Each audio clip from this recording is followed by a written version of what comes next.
Honourable Member Tejasvi Surya ji. Madam Speaker, thank you so much for giving me this opportunity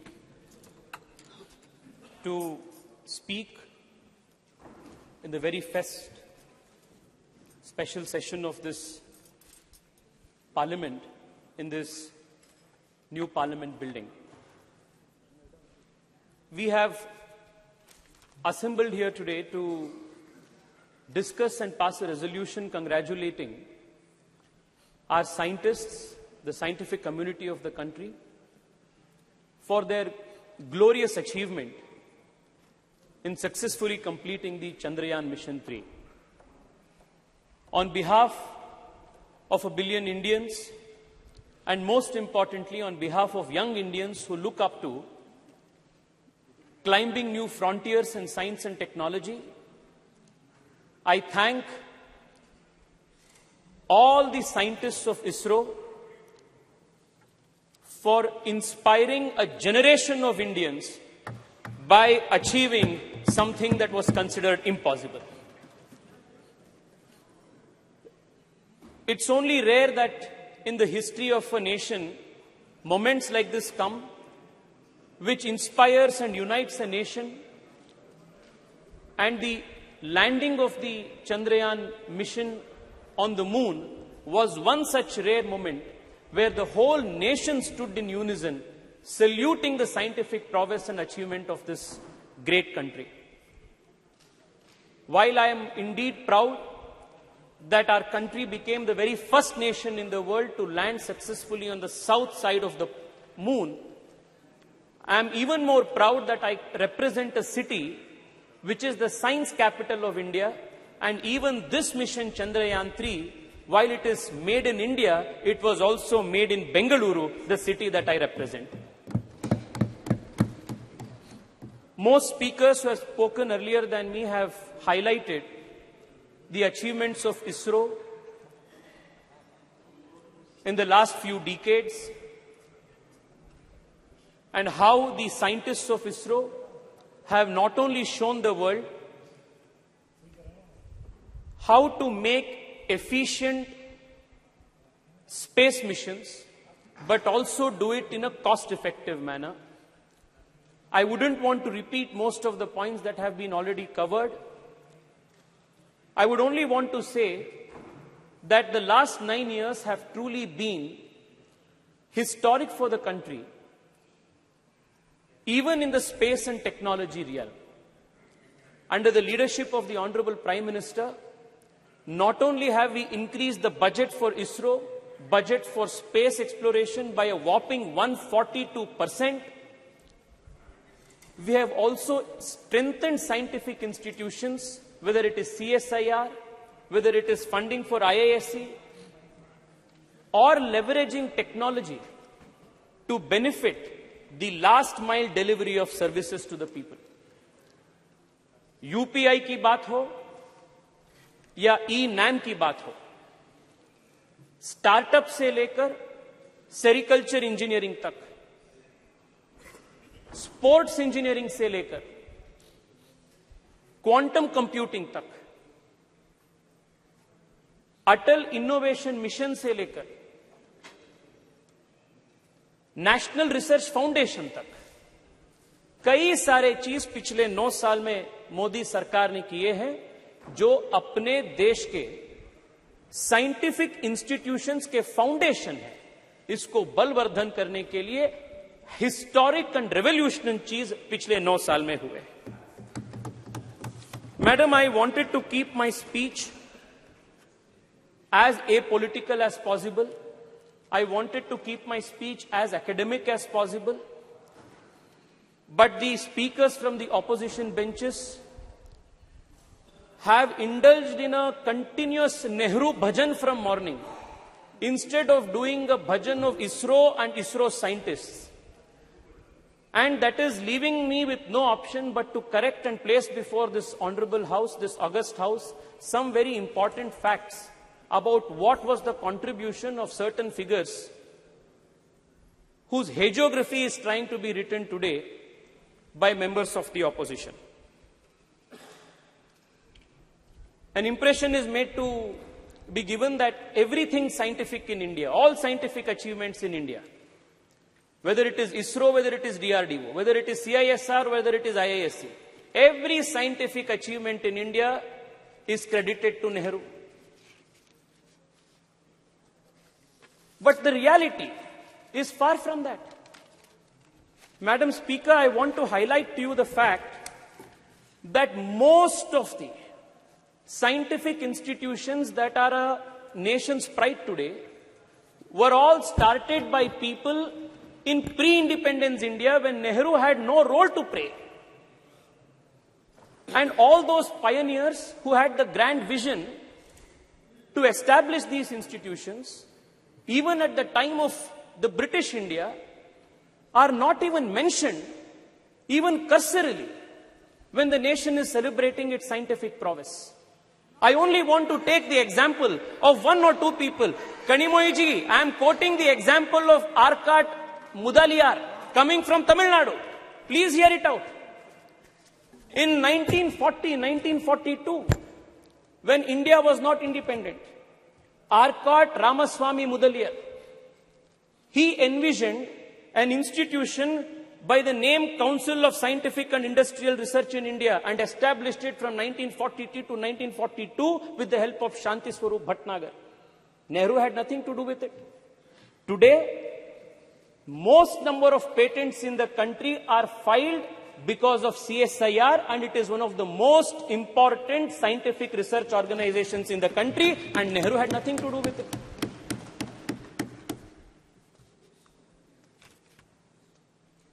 Let me tell you what role Nehru played immediately after independence when the institute, CSIR, was brought under the Ministry of Industries and Commerce.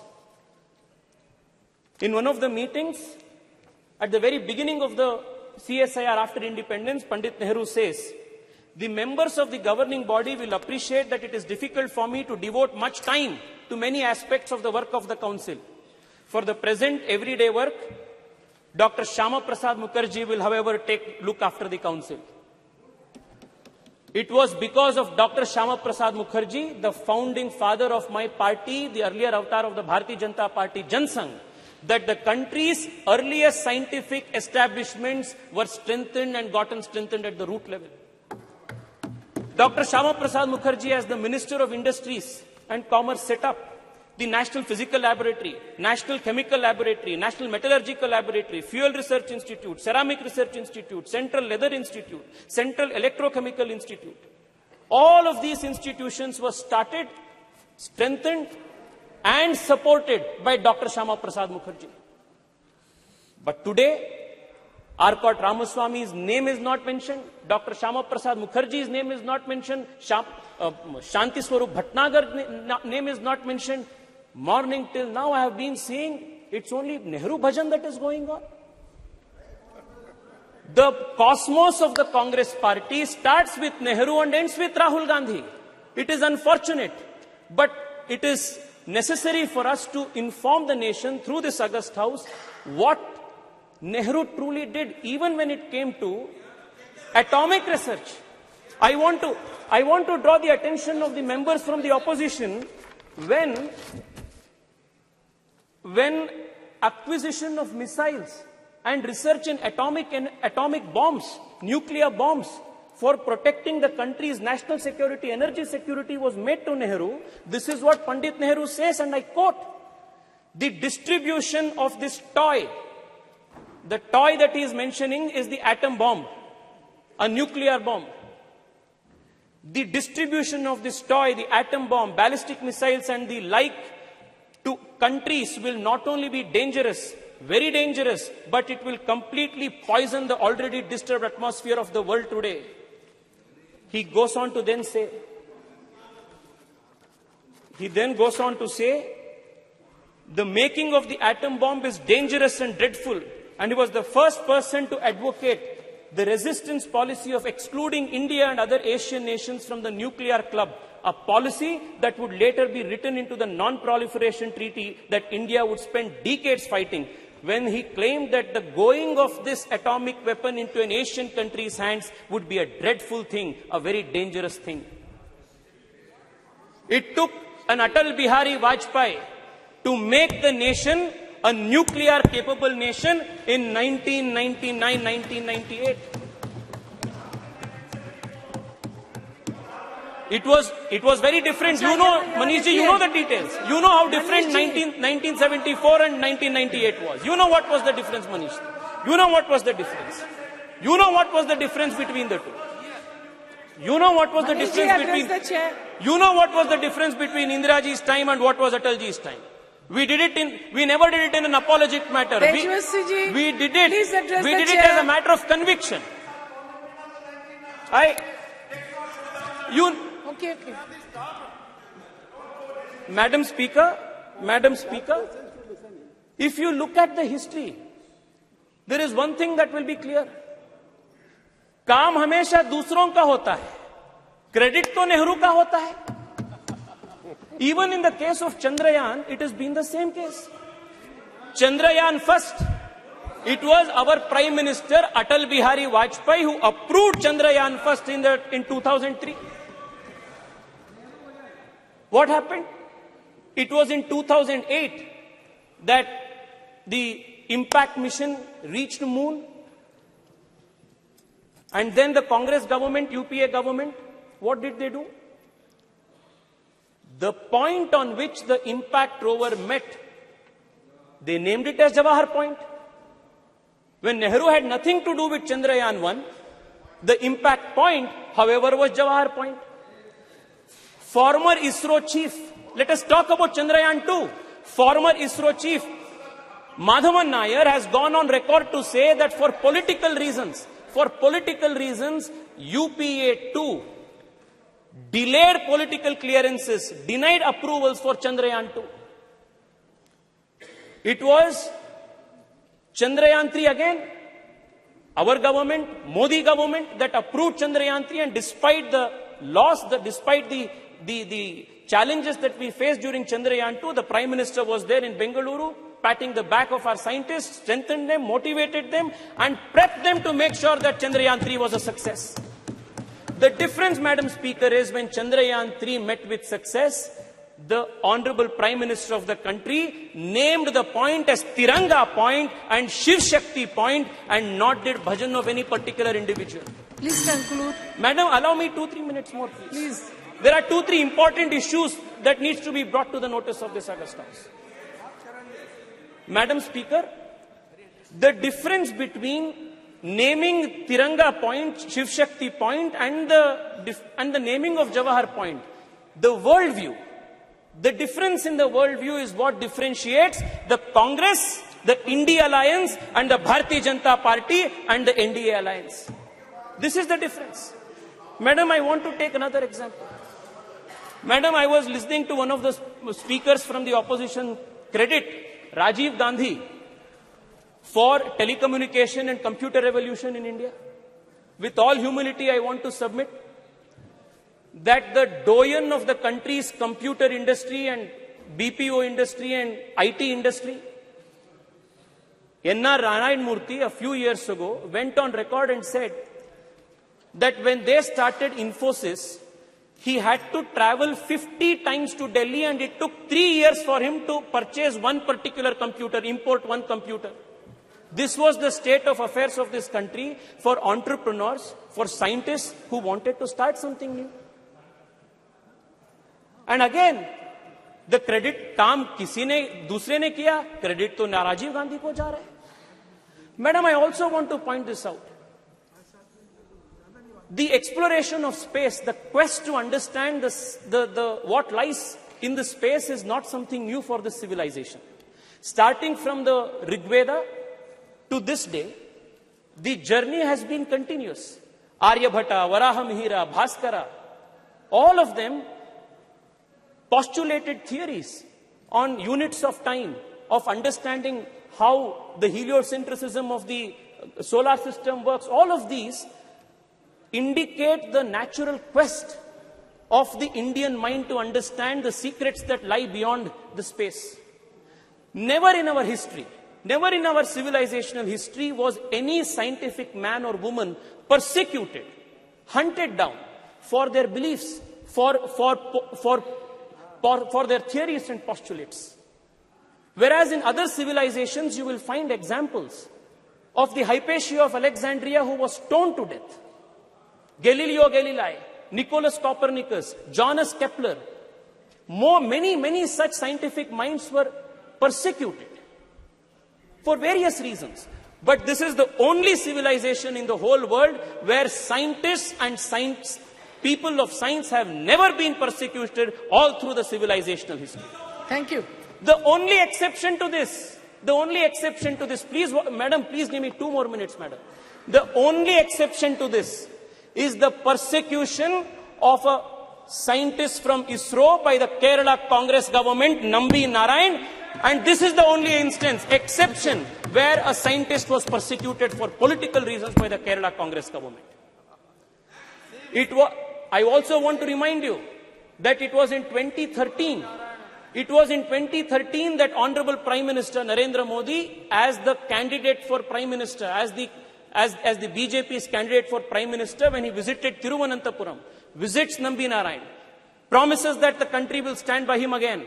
And it was in 2018, after Narendra Modi government came into power, that Nambi Narayan was given the honor of Padma Shri Padma Bhushan, and that was how Narendra Modi government has respected, strengthened the scientific people and scientific institutions of India. Madam, I only want to conclude by saying this. Madam, many institutions are extremely important for strengthening our scientific prowess. One of them is HAL.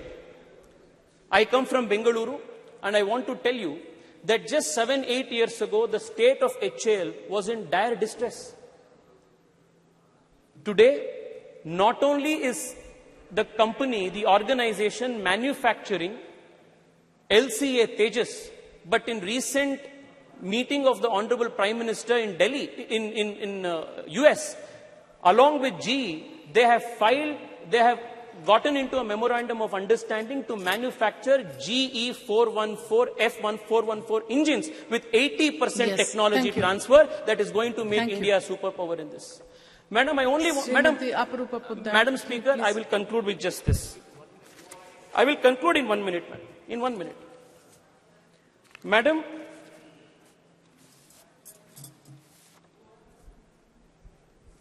the coming decade, whether it is geopolitically, whether it is energy security, whether it is any other aspect of our national politics, our geopolitics, it is going to be directly influenced by how India performs and how India takes the lead in important areas of emerging technology. And I must credit the Narendra Modi government for making India future-proof and tomorrow-ready by institutionalizing and supporting important scientific missions. I would want to read out only 4 or 5 of them. The National Quantum Enabled Science and Technology Program, National Quantum Technologies Application Program, National Research Foundation, National Supercomputer Mission, the National Green Hydrogen Mission.